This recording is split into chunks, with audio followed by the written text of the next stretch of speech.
Hi friend, আজকে আমি রান্না করছি ডিমের ঝোল। ডিমগুলোকে আমি সিদ্ধ করে খোসা ছাড়িয়ে নিয়ে হলুদ তেল দিয়ে ভালো করে ভেজে নিয়েছি। আলুগুলোকেও ভালো করে ভেজে নিয়েছি। আলুগুলো এমনভাবে ভেজেছি যেন সেদ্ধ হয়ে গেছে আমার। এরপরে আমি দুটো মিডিয়াম সাইজের পেঁয়াজ কুচি কুচি করে নিয়েছি, আদা রসুন পেস্ট করে নিয়েছি। এবার আমি গ্যাস জ্বালিয়ে দিয়েছি, কড়া আমার গরম হয়ে গেছে।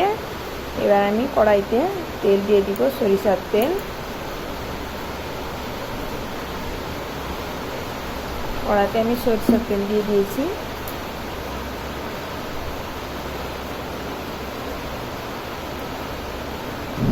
এবার তেলটা গরম হবে।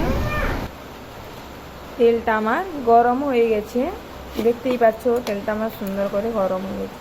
এবার আমি কি করব, ওই কুচি কুচি পেঁয়াজগুলো তেলে দিয়ে দেব।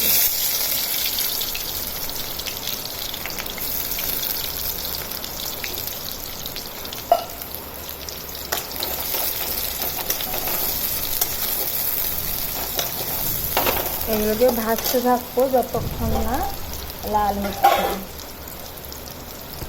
আমি পেঁয়াজের সঙ্গে হালকা করে একটু লবণ দিয়ে দিব, এতে পেঁয়াজটা তাড়াতাড়ি গলে যায়।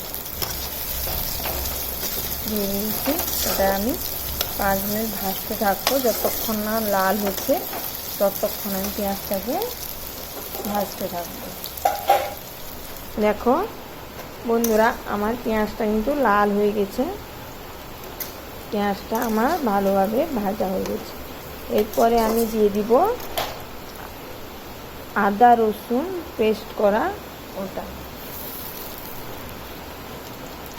ওটা দিয়ে দিলাম। ওটা পেঁয়াজ আদা রসুন একসঙ্গে ভালো করে লাল করে ভেজে নেব। আমার আদা রসুনও লাল হয়ে গেছে। এরপর আমি দিয়ে দিব হাফ চামচ হলুদ গুঁড়ো। হাফ চামচ আমি হলুদ গুঁড়ো দিয়ে দিলাম। 1 চামচ লঙ্কা গুঁড়ো দিব।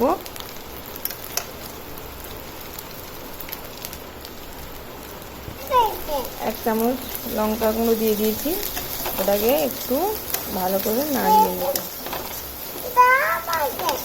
নাড়িয়ে নেওয়ার পরে একটু সামান্য জল অ্যাড করব।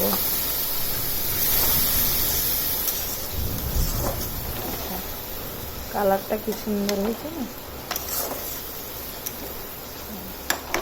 এটা একটু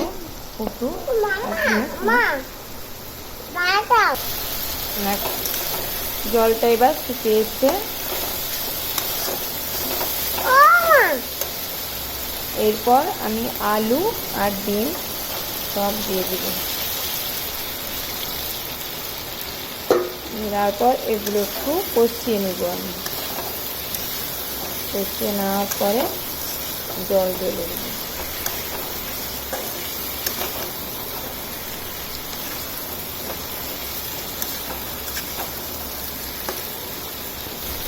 একটু কষিয়ে নিয়েছি, কষানো হয়ে গেছে। এরপর আমি জল দিয়ে দিব। ধরো,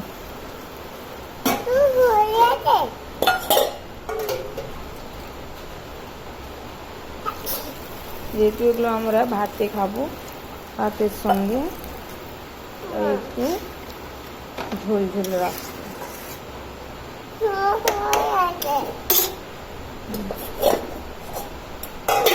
পরিমাণ মতন লবণ দিয়ে দিব।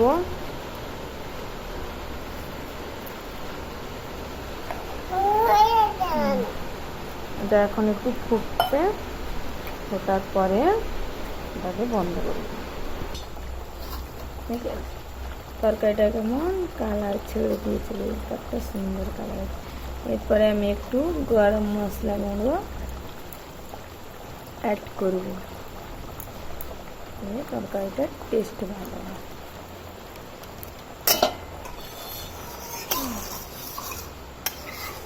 আমার রান্না কমপ্লিট।